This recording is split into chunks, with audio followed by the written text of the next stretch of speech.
And you know, we spend so much time looking at China and India and Europe, and you know, we spend so little time looking at our neighbor to the south. So I'm really excited about this series. This mini-series was the brainchild of Marcos Vidal.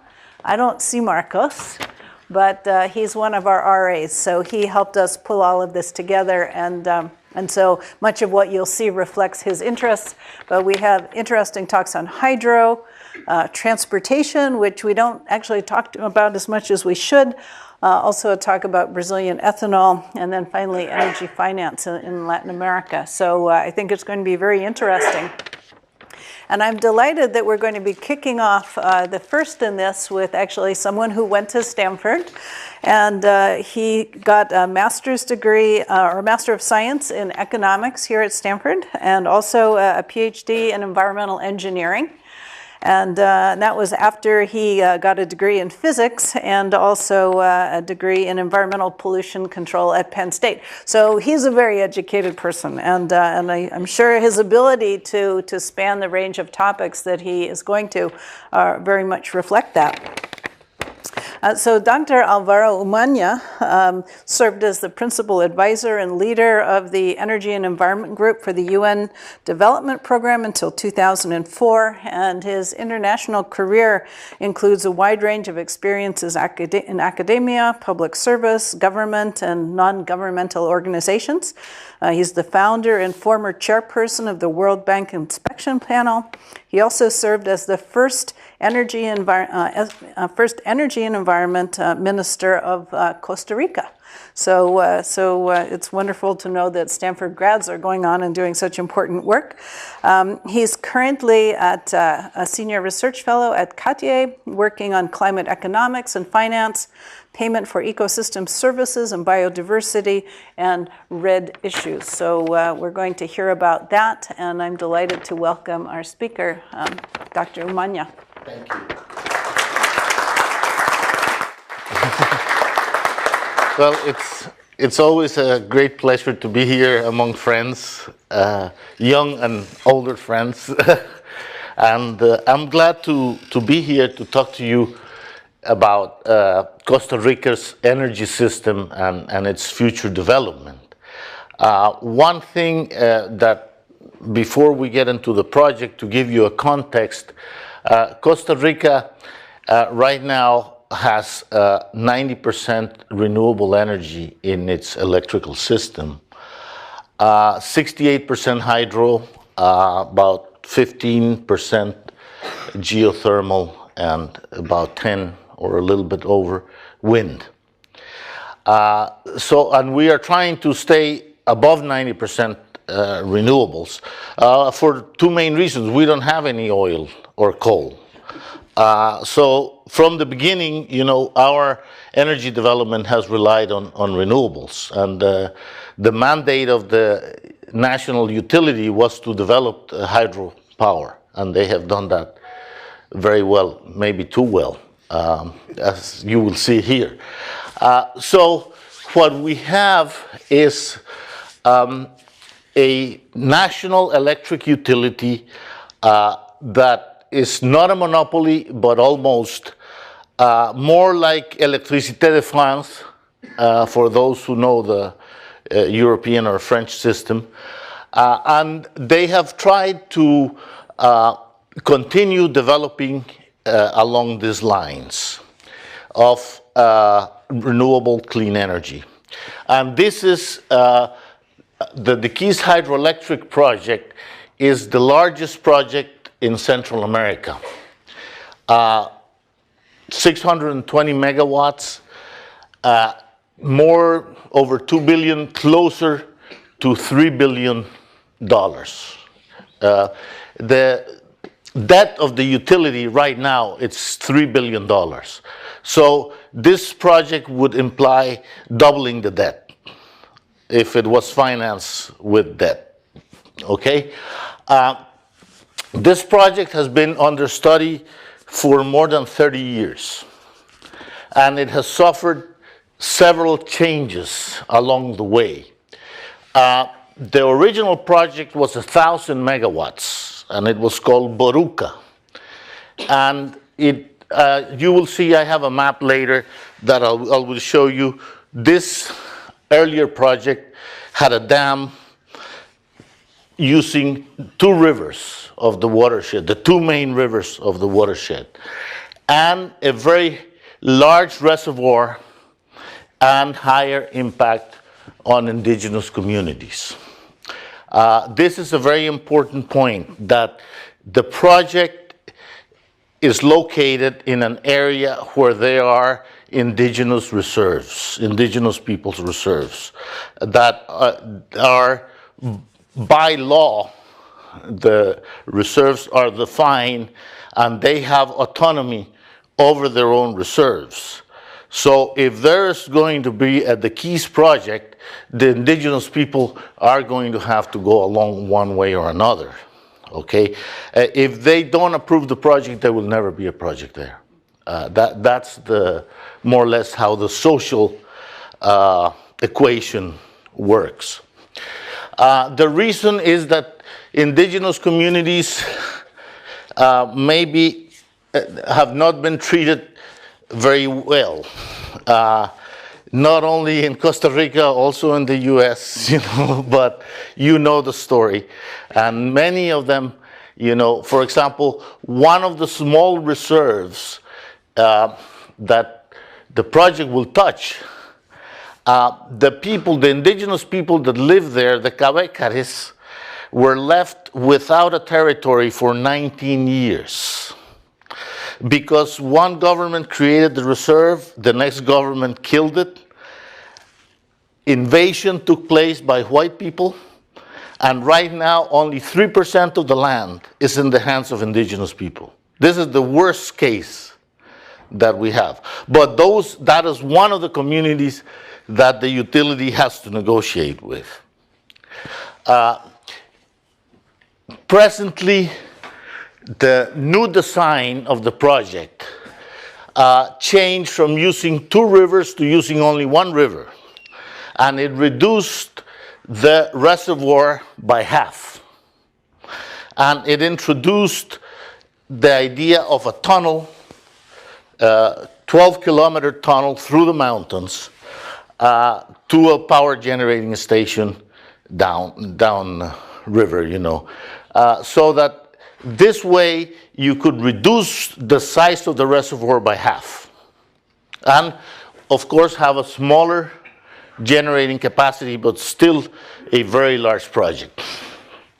Now, how many people are affected?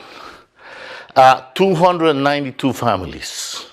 Only about 1,000 people. That's not a lot, but still requires the same type of negotiation as if you had a much larger population. And the present government was not able to conclude the negotiation with indigenous people because they say that the government wants to talk to them about this project. So the indigenous people will say, well, but we need a hospital. And the utility would say, well, we're not in the business of building hospitals. We have to bring you another part of the government that builds hospitals. So you see how we need schools. So the government has to negotiate as a unit, where they can provide all the different needs to the community that are not in the, let's say, in the operating plan of the utility. The utility might be able to provide the money, but they don't know how to build a hospital. So that's part of the problem. The solution appears to be, and it came also from the elders of the indigenous people, is that they will not be, first, ISA, the utility, cannot expropriate the indigenous people. This is not allowed by law. It has to be a voluntary negotiation. So what we're thinking of now is that the best solution is that the indigenous people don't sell the land, but lease it in the long term to the utility. And with the payments from the utility, they can help rebuild the reserves to their original, area. So that seems, like something that could be worked out. The new government is going to have to negotiate with them. Now, this shows you how difficult it is today to build a hydro project. We had a workshop here at Stanford last year where the Woods Institute gathered a whole bunch of experts on dams. Excellent meeting. The only conclusion that I got is that here we have great experts on how to take down dams. We don't no longer have any experts on how to build dams because they're not being built anymore. So it's very interesting. Of course, you can learn a lot from taking down dams on how to build good dams, but it's still, that's what we found out. It was very interesting.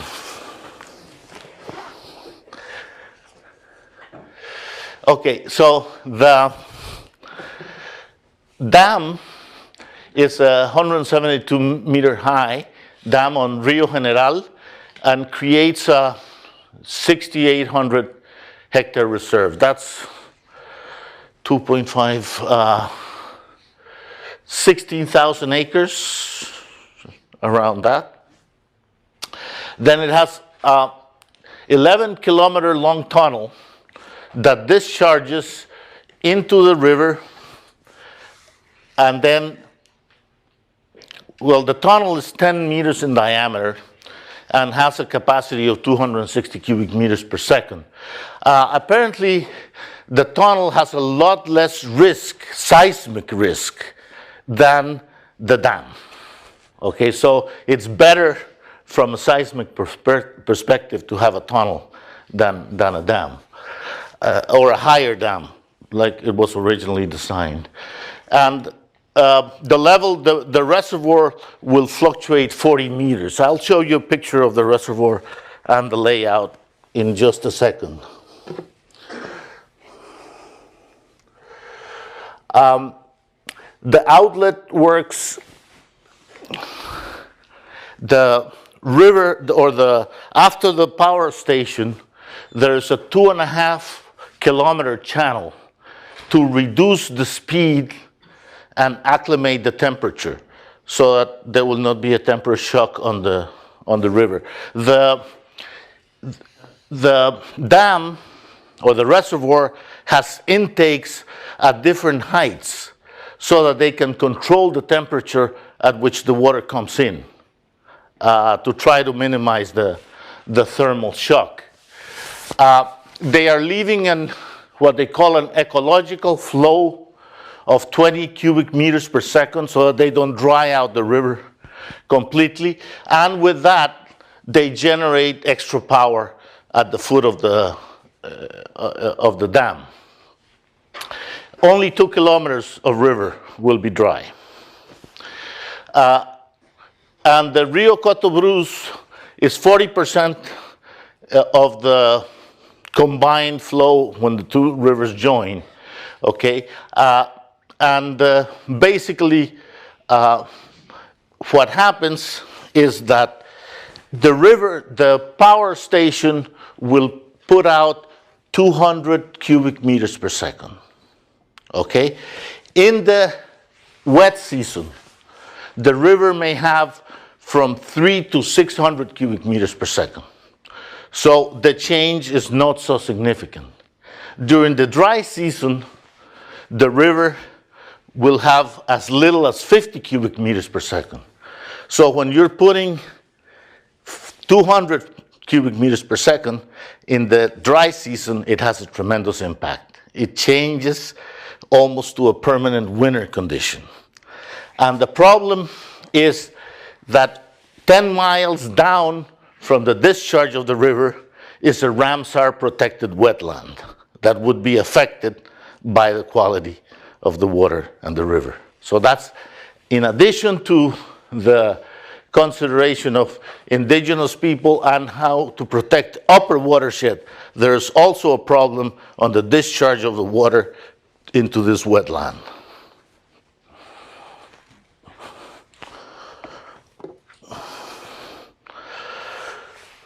Okay, so the ISE is now working on the environmental impact assessment. They have been working for about 5 years, and every year they keep delaying 1 more year for several problems.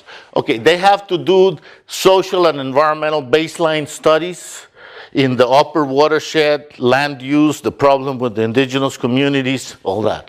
They have to identify the impacts, predict and value those impacts, propose mitigation or compensation measures, formulate a management plan, and integrate all the EIA components. Right now, they have invested several $1 million on baseline studies. You know, they have everything from plankton up. But we have identified problems in our law, for example, that force the utility to present everything together. And we would like the baseline studies to come out so that scientists could use them. Because the baseline studies do not affect the impact. You know, they just tell you what the conditions are at the beginning. So we're trying to change that. As I said, you know, there's a lot of important baseline studies that have done.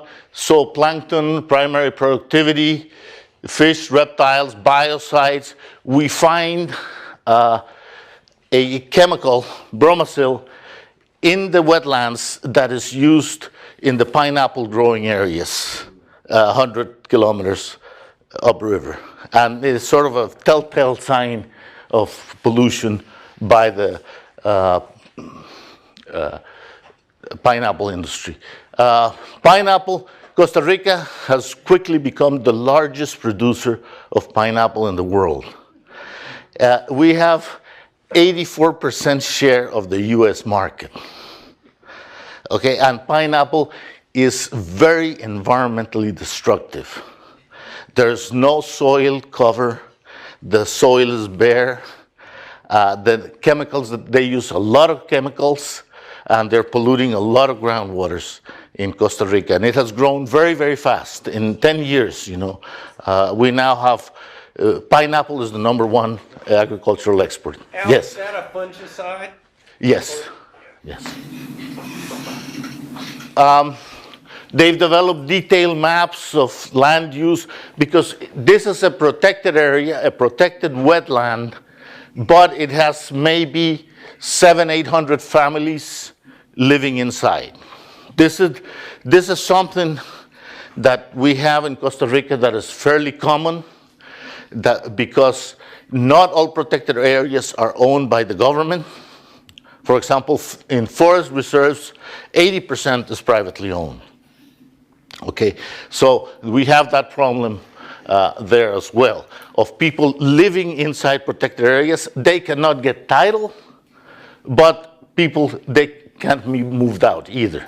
They would only be moved out by force, and the government doesn't do this.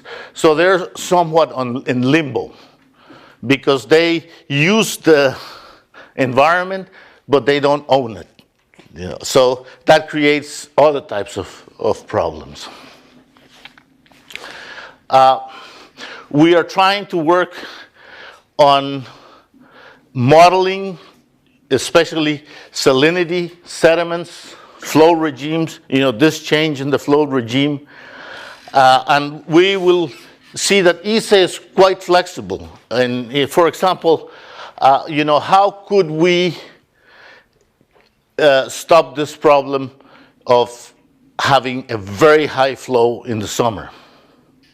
Okay, that's the biggest problem that they have, that they change the hydrograph of the river. So when the river is very dry, they're putting in a lot more water. This doesn't allow the salt to come in and it'll kill the mangroves. Okay? So somehow we have to find a way to reduce this problem or minimize it. And one of the things that we are thinking about is that they could, coordinate the tides at night so that you could shut down the project at night to a very, let's say, 10% capacity and allow the salt water to come in and do this several nights a week during the dry season to see if that would minimize the impact on the wetland. That's a big thing for a utility to say we'll shut down, but they don't have very high demand at night. So that's something that is, and they don't waste the energy because the water will be saved and used for later on. Okay, so that's the main impact, is the change in the flow regime in the dry season. It's also estimated that half of the sediments will be retained by the dam. So that could also be a problem, like it has been in the Aswan Dam and many dams, where you have a sediment problem. Well, here that might be less of a problem because the other river that is not used has very high sediment load. Okay, so this would be actually reducing overall sedimentation to more of a natural condition. And the temperature increases in the water would be another impact that they could control by drawing water from different levels and by the channel that they have at the end to stabilize. The wetlands is large. It's the largest in the country and one of the largest in Central America. And it includes three very different habitats. It includes mangroves, and in one area, very large area, the highest impact area is mangroves, but also palm and cerillo forests that are also wetlands, but a different type than mangroves. How much we could lose, it's very hard to tell right now. UCR has made some preliminary calculations that you may lose 300 hectares, but it might be a lot higher. We really don't know. This is not very easy to predict. You have to measure it empirically. A lot of these impacts are very complicated and you can't really predict what's going to happen. What you have to do is monitoring very closely.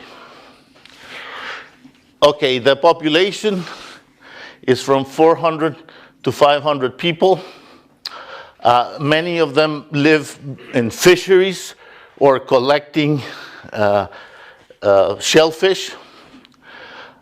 The problem that we have is that this area of 25,000 hectares has only 3 park guards. And they have 1 boat and 1 engine. And in one entire area, in the entire high impact area, they don't have any people at all. So it's, in a sense, a paper park. It's very well protected by the people who live there, but it doesn't have hardly any support from the government. And the utility could really change that, because the utility has the money to be able to do a very well done management plan.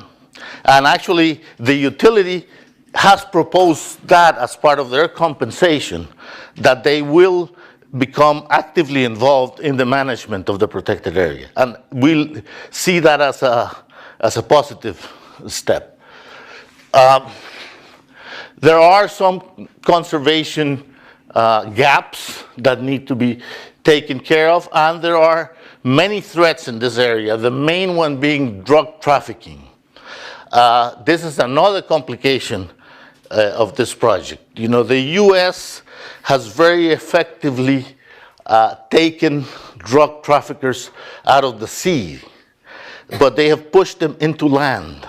And they have pushed them into, so now Central America is an open highway for drug trafficking. And this is one of the problems that we have. You get a lot of boats, these speed boats coming from Colombia that just are beached there, and they take the cocaine out and move it up to Mexico and the US. So it's a very, very dangerous area, and you almost need a ranger station and a Coast Guard station next door to each other so that people are protected. When you talk to people around there, they say, well, in the evenings you start to see groups of men gathering, strange people that you don't know where they came from, and it's time for everybody to go home and shut down their houses, and they don't want to find out what's happening there. It's very, very dangerous. The biggest threat to the entire area, and Bill here did a study, Bill Durham, is palm oil. Palm oil dominates all agricultural options. It's better than cattle, better than rice. People, 6 times the normal income. This is happening all over the world, and it's happening in Costa Rica very much.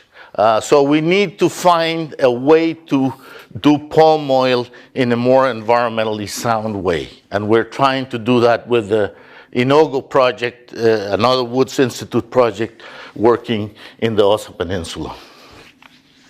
And as I said, the reserve has 3 people, 2 are on loan, 1 boat, $60,000 annual budget.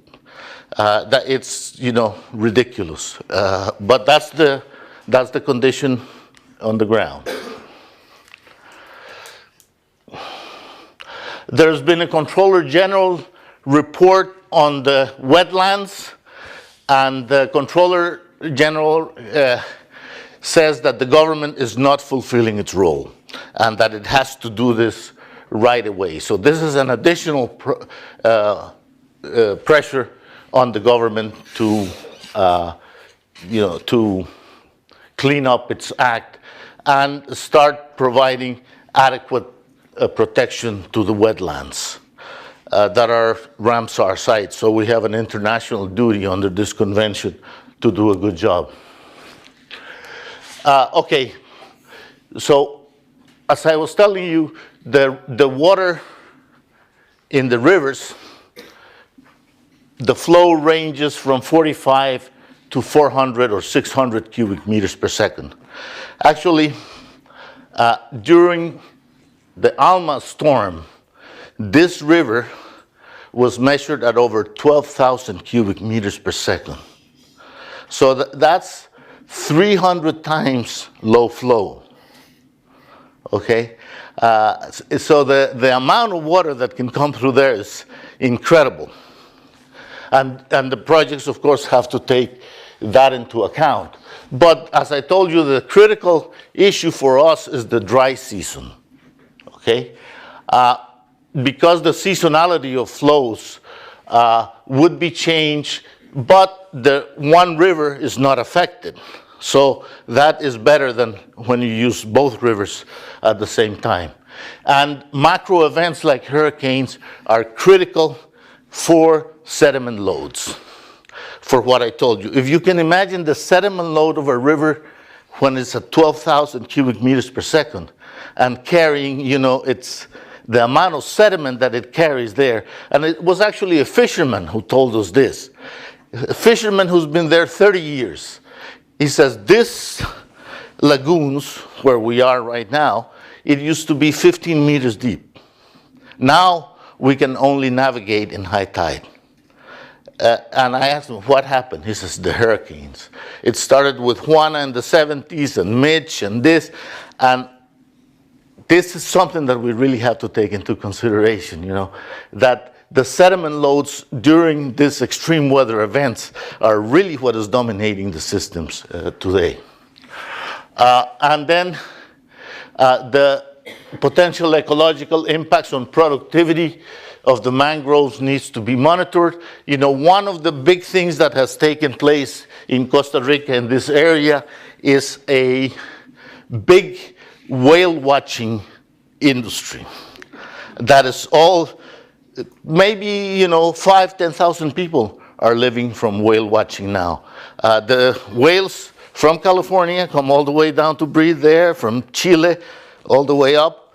And this is a very, very critical area. So we need to also understand what are the long-term changes that this project could introduce to the feedstock of, marine animals like whales, and could this have an impact on tourism, etc. So these are very important issues.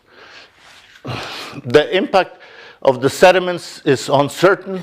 As I said, the dam will retain half of the sediments that come in. And increased sedimentation has been a threat to the mangrove, and the dam might actually reduce the sediment load on the mangrove, so it might have a positive effect. That's why ISA argues that this reducing of sediment load might be beneficial when you have too much. Okay. The future of the project is uncertain, and what is happening is that the first step, as I mentioned earlier, is the consultation process with indigenous people. The second is the environmental impact assessment. And the third is to analyze the overall condition of ICE and Costa Rica. Do we need a project that is so large? And ICE's financial situation is deteriorating, and its level of indebtedness is increasing. So that's a problem for them right now. As I mentioned, it would double their debt. And finally, a project this size is required by a large regional grid that we now have. So we can actually export electricity to other countries, or import, like we're doing right now. So it requires a regional framework. Let me show you quickly a graph or a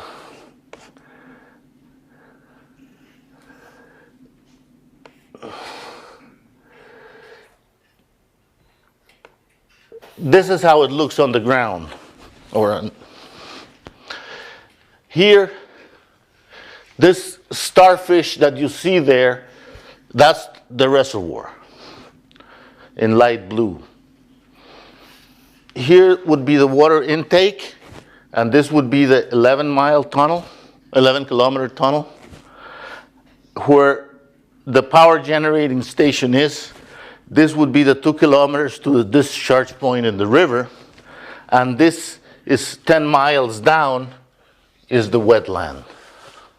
Okay. The China Quichá, that is one of the reserves, indigenous people reserves. And if you want to locate this in the Costa Rican map, this is the area where it is. It's in southern Costa Rica. Okay. ICE, I asked the head of ICE a few months ago, how much money has ICE invested in this project? And his answer was, I don't want to know. We may have invested already $200 million in this project, in studies and basic construction. And the present government decided that they couldn't make a decision yet on whether go, no go. Okay? So right now, it will be next year, 2015, when Costa Rica has to make a decision whether it's going to try to build this project or not. Now, let me give you a little bit more context. We already have a high level of debt. The ICE would like to build the project itself. The utilities have this inclination to try to build their own projects. And this is true for Costa Rica. It's true for China. One of the problems with Chinese is they will give you money to build any project, but they will build it themselves. That happened to us with a refinery, but the problem is that they wanted to give $1 billion for a refinery, but the feasibility study was done by a subsidiary of the bank that was financing the project.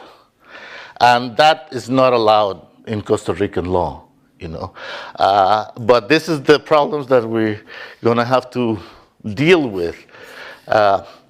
Also, is the project too large? Are there better options? Well, we do have a law that allows for private power generation in Costa Rica, but only up to a certain limit, about 30% of total generation.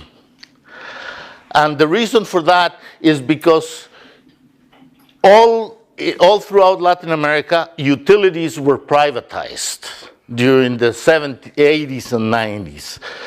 Costa Rica was one of the countries that did not privatize its utility because the people felt that ICE had done a good job in delivering development. And it wanted to protect ICE. So they have kept the level of private power generation. All right. Did this turn off? Yeah. Is it okay?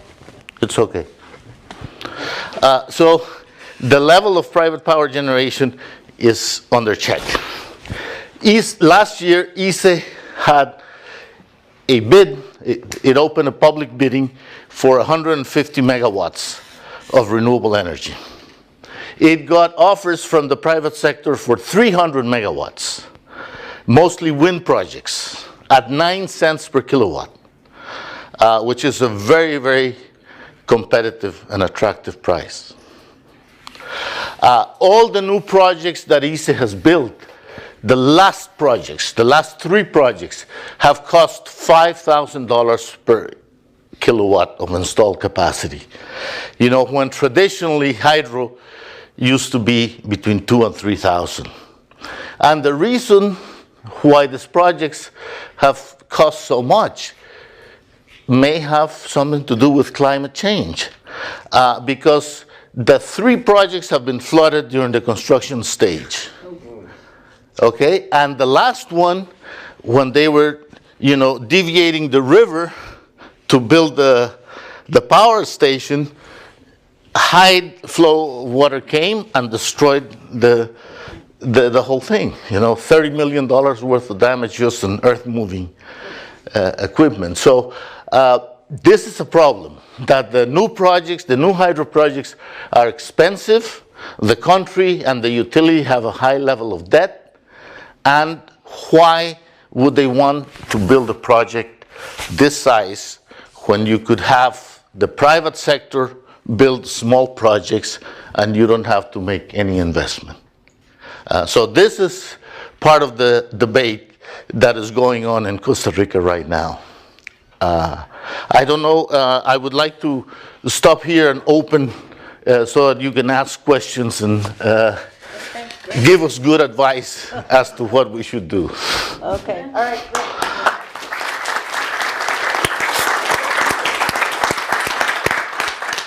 Okay, let's start with questions from students. Yeah, okay, back there in the yellow shirt. Yeah. You mentioned that other options in place of this dam, if they don't go ahead and build it, include wind power and such. Is the dam needed for baseload? You mentioned earlier that almost the entirety of Costa Rica's energy is renewable. And most of that's hydro. Does Costa Rica feel like they can afford not to build this dam and still have enough baseload in their other hydro plants that they can build out the rest of their needs in terms of wind and solar and other renewables, or is this necessary? Yes, what they love for baseload is geothermal, because you can run it 24 hours a day, no change. But all hydro systems require some thermal reserve. Okay, so we do have 10 to 12%. We actually have like 20% capacity of thermal power. But the thermal power is with diesel, and it's costing them 10 times as much as the long-term marginal cost of hydro development. We used to be 5 cents per kilowatt. So yes, they do have enough for base load. They would like to have this plant for a much larger system, and so they can export to Central America, because there's now a connected line that allows for electricity trade in Central America.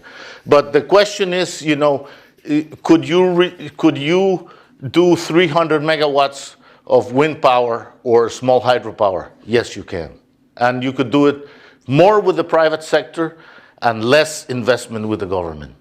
But that will require, a change in Costa Rican attitudes that tend to rely more on the public power. There's more, let's say, hesitation and concern about private power.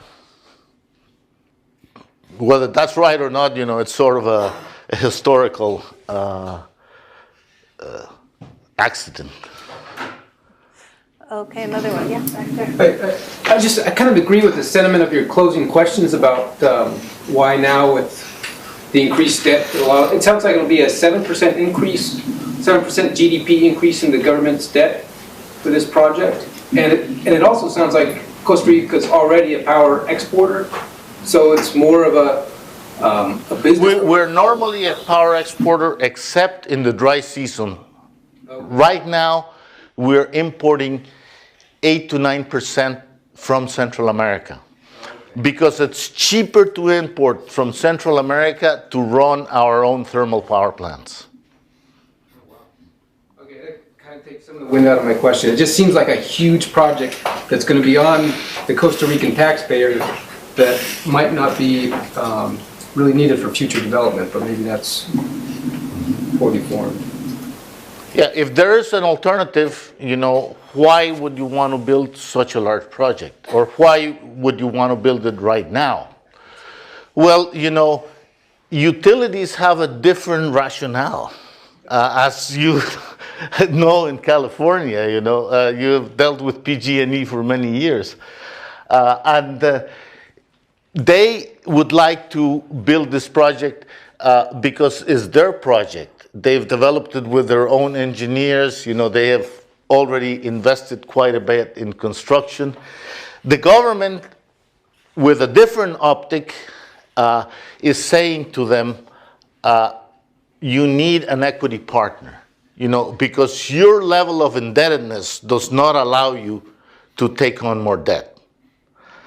So you need an equity partner, which could be the Chinese. The Chinese would be a good partner, except that they also want to build a project. See, so they're at odds with ISA because both want to build a project. So it's not very likely that they would finance this. We could try to get another serious partner. For example, could be the Norwegian oil fund, that could invest in a project like this as an equity partner, not providing a loan that you have to pay back. So this will be a huge debate in Costa Rica, and ISA would say, well, if we don't build the project, this would be a great blow to our, pride. Over there. Yep. I'm curious if you guys looked at offshore wind farms. Not yet. Not yet. All wind is inland. Like from the large ones that I was just looking up, like the construction costs were about equal to what you're projecting for the. That's and right. You won't have all these environmental concerns about cementation. And wind allows you to build. It's like also not only wind but small hydro. See, a small hydro also has a cost of $5,000 per kilowatt. So why not go with more smaller projects rather than one big project? That's another. But then ISA would also say, well, I have a sunk cost here already, from 3 decades of studies, plus probably $200 million worth of investment. So they have a lot vested in the project, and they don't want to let it go. Okay, next. Well, I've got one for you. Yeah. So we've done a lot of work looking at energy storage. And from a net energy point of view, pumped hydro is by far the most advantageous kind of energy storage that we could have. Yes. And, so I look at, this story and I think, oh my goodness, how complex this is to cite a hydro project and all of these, environmental impacts, these indigenous communities. I mean, do you think that this is sort of a typical example of the complexity of these kind of projects, and that ultimately our ability to take advantage of pumped hydro storage, for example, will be limited by land use and indigenous populations and all those issues? Well, we don't have any pumped hydro in Costa Rica. Right, yeah. And there's no reason, why we shouldn't, because we do have excess power at night, and you could be, just pumping it back up. Yeah. But they rather build new projects, than what this project shows is that there is not a single hydro project in Costa Rica that doesn't have major impacts either on agricultural land, on indigenous people, on conservation. That is the reality. That's why these projects are so hard to build, and there are so few of them in the world. You were telling me that this is the only hydro project that you have been able to find. Of course, there's Brazil, and Brazil has plans for 14 major dams in Peru, for example. Odebrecht, the Brazilian private sector. So there are big forces in the world trying to push big hydro projects. But I think pump storage, smaller hydro projects, and wind projects might be a lot better alternative than trying to go for a massive $3 billion project. Right, okay, all right. Yeah, so we'll open it up to everybody. Yeah, please. You talked about sediment coming down, and there's a considerable amount. How would that affect the useful life of the dam, and also where you take the water out? Okay, now here you have, here's where the two rivers join. This the dam site, and this is the river, okay? This is where the other river comes. This river is full of sediment. This one too, because of deforestation in the upper watershed. But the reservoir will hold half the sediment. And they don't have a sediment removal plan they don't have a sediment removal plan. They are just letting it accumulate in the dead spaces of the reservoir. And that's another question that we have, whether that is a wise decision or not. Okay, because what they're saying, no, for the useful life of the project, we will let that half of the sediment just accumulate there. What's the lifetime of the 50, we built our first power plant in 1950. It's still operating. So it's hard to know what the useful life will be. The useful life tend to be extended at the end. We have not taken down any dams in Costa Rica ever. So we don't know what the use, but some of them have to be dredged constantly, especially the smaller run-of-river dams, because the sediment will accumulate in them very fast. Yes? Are you worried at all, Al, about the possibility that an extreme need might arise to make sure that that river gets some water because it's so dry? Mm-hmm. And that the electricity market is presenting a different set of alternatives that competes with the needs of the water. Low flow in the river every day. Is there a way of resolving that? You know, another problem that we have now related to what you're saying, Don, is that, you know, we are having big changes in the rainfall patterns in Costa Rica. Whether you say it's climate change or not, it's a reality that is raining different. You know, the northern part of Costa Rica, all this that it used to be very wet, for the last 2 years, it's extreme drought. And at the same time, you have very heavy rainfall in other areas and destruction of crops and roads. And so what if we make a big investment like that and it stops raining in that area? See? So that's another different type of risk that we don't know how to account for. That's why, you know, this is it's a very difficult decision that the government will have to make. Bill? Listening to you talk, there are so many concerns and worries and possible issues. It sounds like no one has the authority to tell ICE no. That's not quite right, but it's close to, you know. Who could stop ICE? The government, the central government can stop ICE. The president can say, no, we don't want this. And Yes. Yeah. You know, it has never been done because ICE is very, as you know, is very well respected in Costa Rica. So they can get away with a lot more things than other weaker agencies could never get away with. But also, they're the only utility in Latin America that has not had brownouts, that has delivered power to 99% of Costa Rica. So, you know, it's a complicated political question.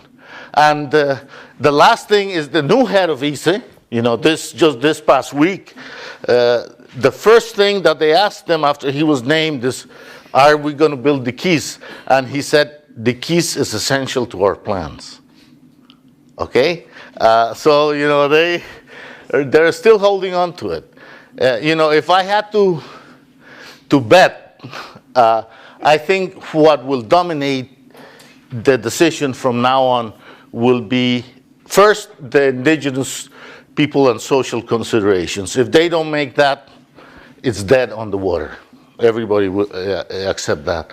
But after that, more than the environmental impact assessment is going to be the economic considerations. How can you finance something like this? You know, ICE is allowed to take on debt without government guarantee. Okay? So this happened when we approved the free trade agreement with the US. One of the conditions for this approval was a law to strengthen ICE. See, because the other part that I haven't mentioned that complicates things further is that ICE has both electricity and telecommunications. Okay? And when we approved the free trade agreement with the US, we also approved the opening of telecom. Okay? So now you have Slim and Telefónica of Spain competing with ICE in the telephone and cell phone market. And they're all losing money because the rates are too low.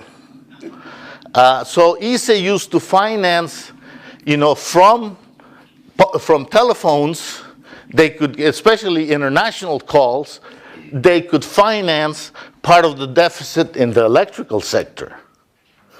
Well, when they told them you have to keep separate accounts of electricity and telecommunications, you know, and with very low rates, you know, you can send a text message in Costa Rica for 1 colon, which is 1/500th of a dollar.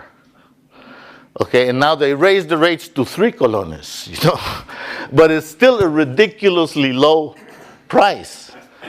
So ICE has also this problem of how to deal with telecom, and no longer, now the best things telecom companies had were international calls. Now the price of international calls is almost zero with Skype and all the internet communications.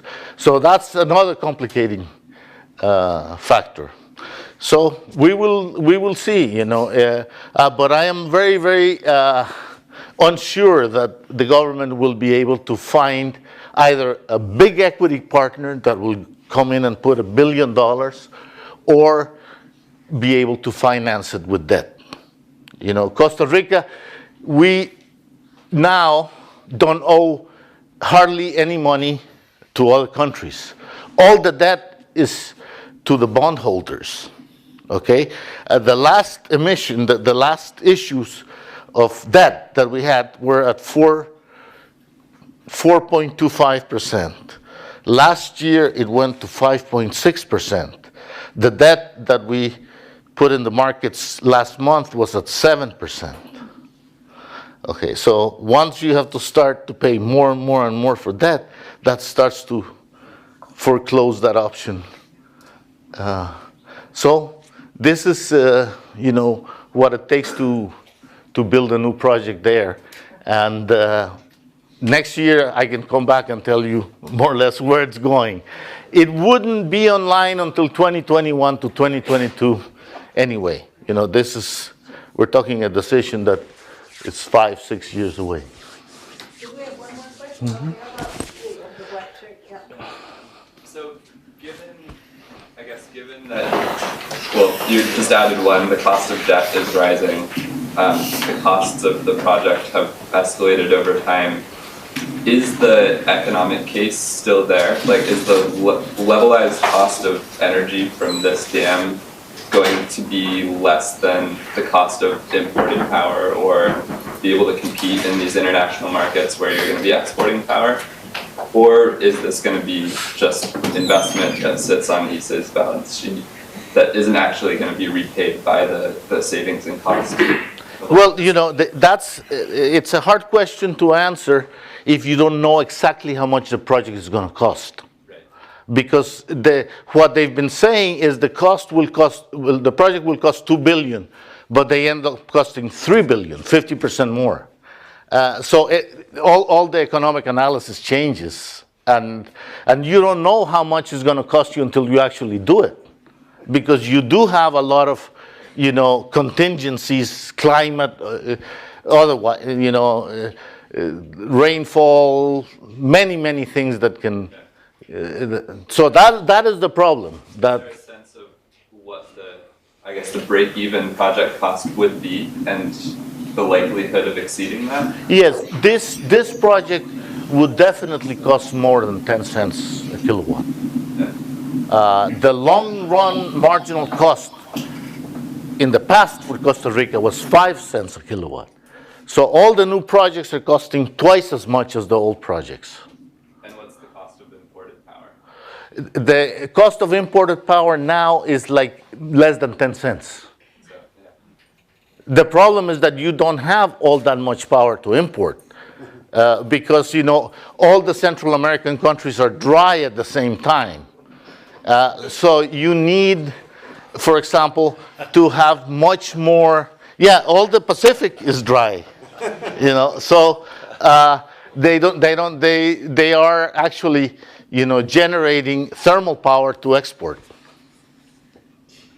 So you need to do things like have more cogeneration in sugar mills in the dry season. See, the sugar mills come in exactly at the low point of the water. So they actually make a very important contribution. And the utilities are trying to build more of this type of private power that they can import at the right time. But I think that the future might be more, this new government was very much in support of ISE.